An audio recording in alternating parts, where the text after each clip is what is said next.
O Cauã perguntou, e se o Eren quisesse, ele poderia remover todos os poderes dos titãs? Será que a gente consegue responder essa pergunta?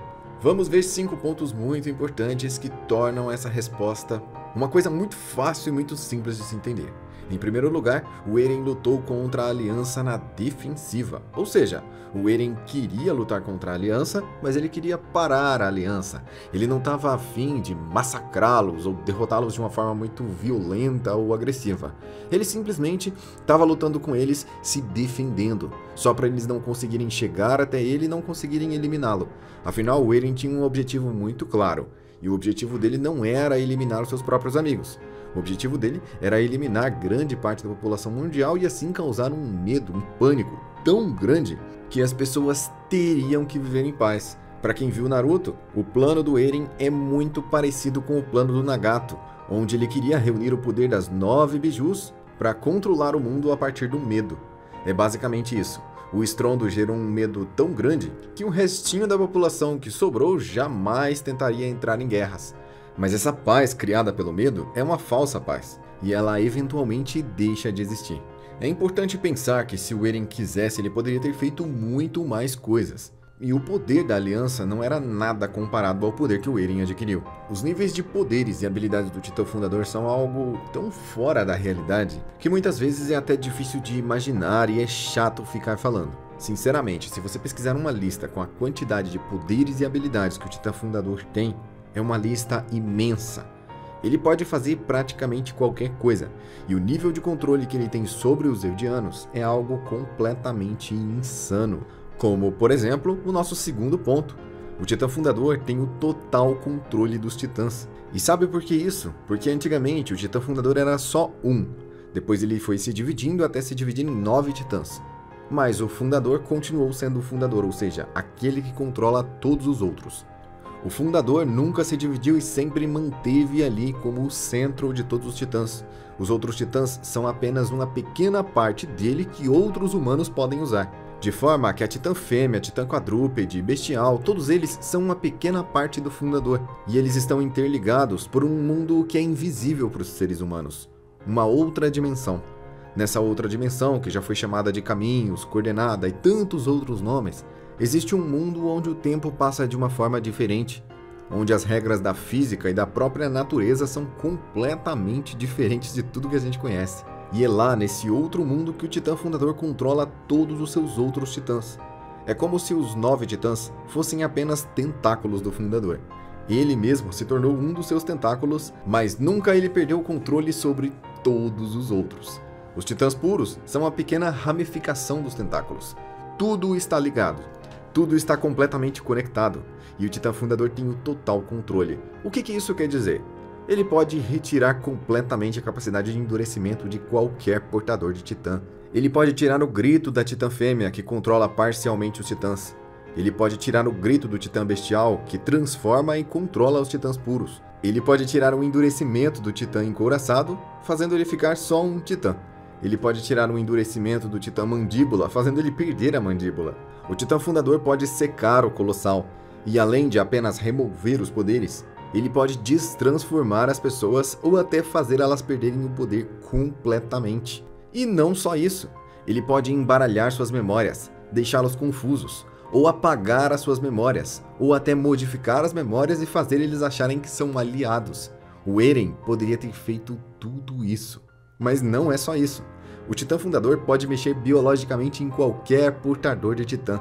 Na verdade, em qualquer um Eldiano. E com essa habilidade, o Titã Fundador pode fazer qualquer Eldiano ficar doente ou até morrer instantaneamente. Sabendo agora que o Eren tinha todos esses poderes, fica muito na cara que ele jogou contra a Aliança na defensiva. O terceiro ponto é exatamente sobre isso. O Titã Fundador tem o total controle sobre o povo Eldiano. E ele tem esse controle porque Ymir foi a primeira Eldiana, e chegou um momento que todo o povo Eldiano, de alguma forma, era descendente de Ymir.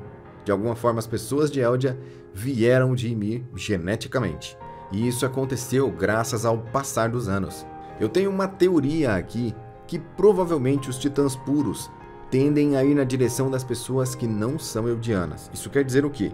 Se tem algumas pessoas em um campo aberto, algumas delas não são Eldianas e as outras são Eldianas, provavelmente o Titã Puro vai na direção primeiro das que não são Eldianas e devora elas.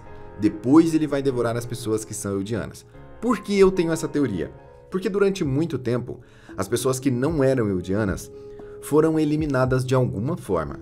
Existe um período sombrio na história que foi citada no anime e no mangá, mas foi pouco comentada, onde os Eldianos dominavam o mundo.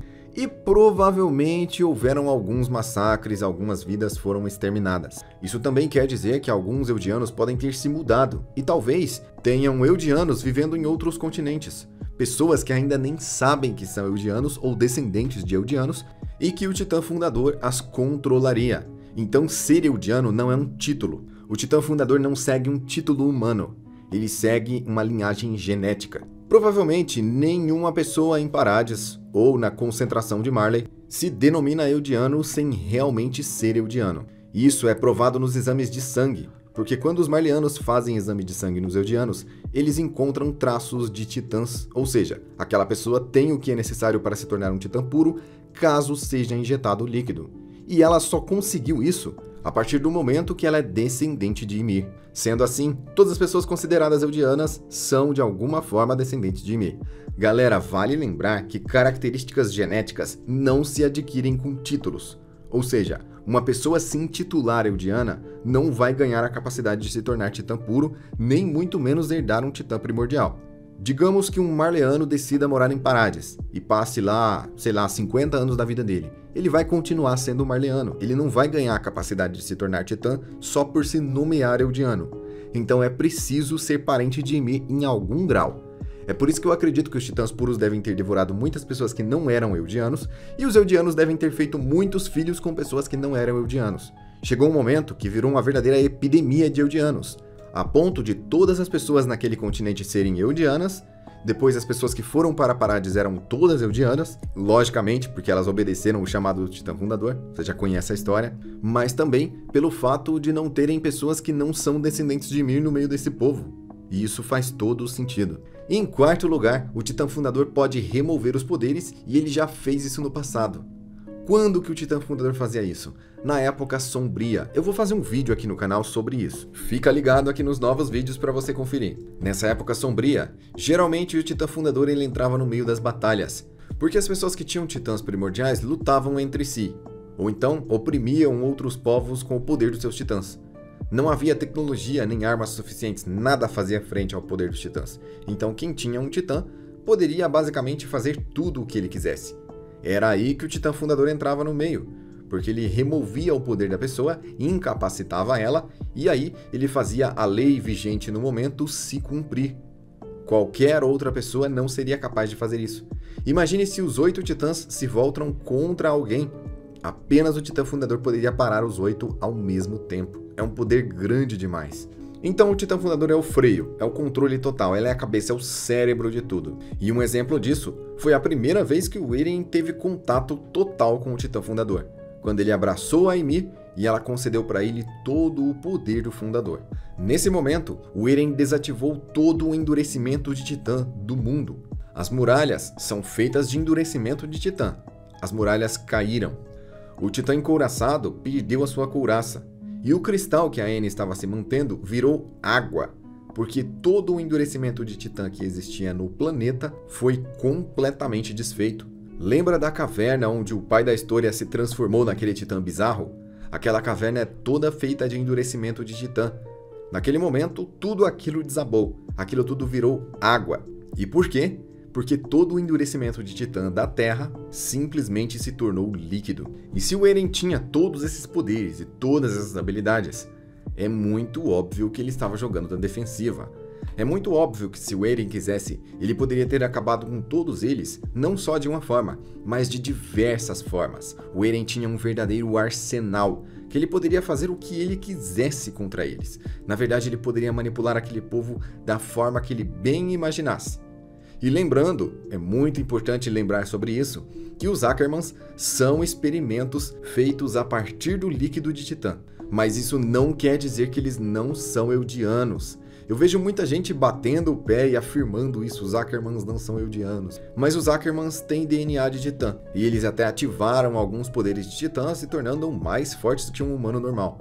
Mas e se uma mãe de uma pessoa for Ackerman e um pai Eldiano, por exemplo? Será que essa pessoa não vai poder se tornar titã só porque é meio Ackerman, meio Eldiano? Eu acho que não. Essas perguntas, na verdade, nunca foram respondidas no anime e no mangá. Então, simplesmente as pessoas batem o pé e falam: sim, essa é a verdade absoluta, porque é nisso que eu acredito.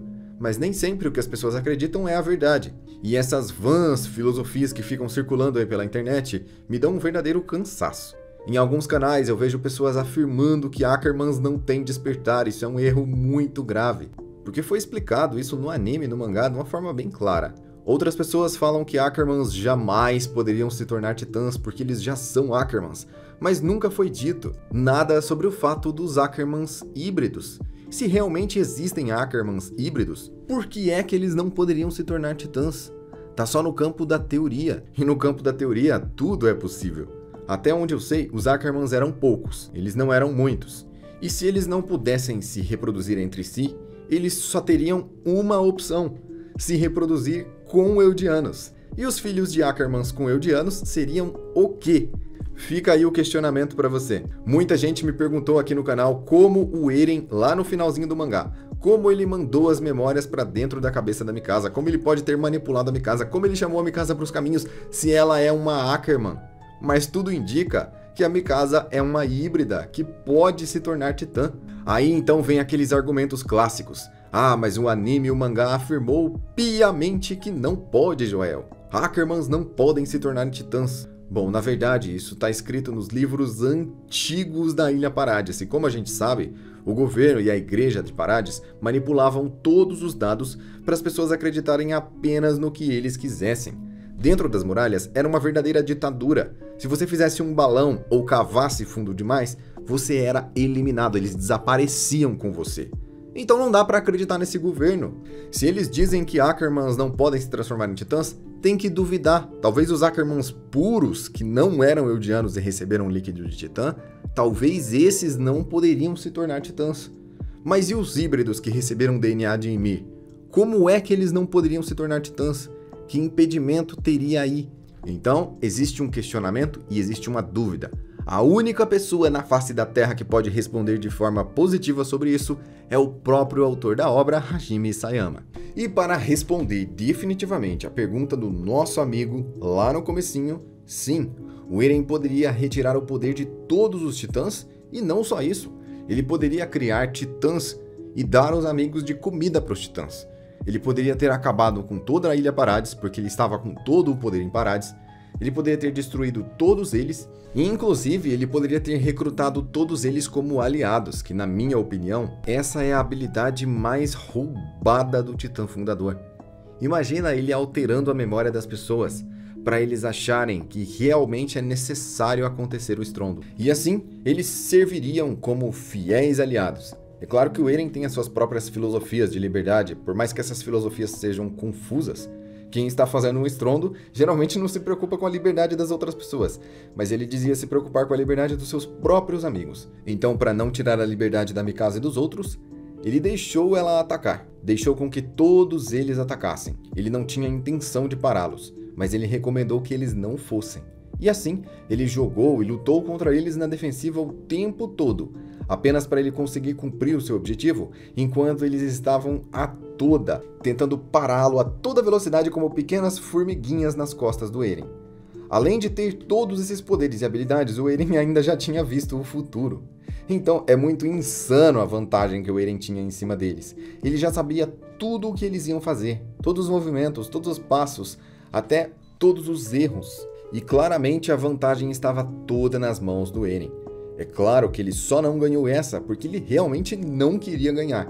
Estava no plano do Eren cumprir 2 dos seus grandes sonhos: proporcionar liberdade e eliminar todos os titãs da Terra. Já no primeiro episódio, quando Eren viu sua mãe sendo devorada, ele prometeu que um dia eliminaria todos os titãs. Quando ele se tornou o centro e o controle de todos os titãs, bastava ele perder a sua própria vida para que todos os titãs deixassem de existir. E assim, ele se plantou, literalmente, como a semente que eliminaria todos os titãs da face da Terra. E depois do Eren, nunca mais voltariam a existir titãs. É uma pena que nenhum dos planos do Eren foram bem sucedidos. Nada que ele queria fazer ele conseguiu e nenhum dos seus objetivos foram cumpridos. Eu acho que é o primeiro protagonista de toda a história que acontece isso. Ele não conseguiu fazer nada que ele queria. Ele não conseguiu atingir nenhum dos seus sonhos e nenhum dos seus objetivos. E tudo, no final das contas, foi corrompido. O final da história de Attack on Titan realmente é muito zoado em comparação com as escolhas do Eren. Só porque ele não conseguiu fazer nada do que ele queria fazer. E por mais que ele tenha sofrido a vida inteira e conseguido uma quantidade absurda de poder, ele não conseguiu resolver nada. E se ele realmente tivesse tirado o poder dos seus amigos, provavelmente ele teria eliminado 100% da população mundial e deixado apenas a Ilha Paradis para trás. Eu acho que essa situação seria ainda melhor. E eu coloco uma grande aspas entre o melhor, porque quem leu as páginas finais sabe que depois disso, depois de alguns anos, a Ilha Paradis foi completamente destruída pelos 20% da humanidade rancorosa que sobrou. Ou seja, deixar os 20% para trás foi um erro. Ou ele não tivesse eliminado ninguém, ou tivesse eliminado todo mundo. Deixar aquela bordinha ali fez com que os seus amigos, ou seja, os descendentes dos seus amigos, fossem completamente eliminados. Então a Ilha Paradis não tem uma história para contar, porque ela foi completamente aniquilada. E tudo indica que os titãs vão voltar, porque a árvore onde a Ymir caiu lá no início apareceu de novo. Então realmente nada do que o Eren planejou deu certo. Ele não conseguiu cumprir nenhum único dos seus objetivos. E eu creio que na história dos animes é a primeira vez que isso acontece. Se você quer ter a sua pergunta respondida aqui no canal, deixa ela aqui embaixo no vídeo. Quem sabe a sua pergunta não se torna um vídeo aqui como esse. Eu sou Joel, vou ficando por aqui e até a próxima.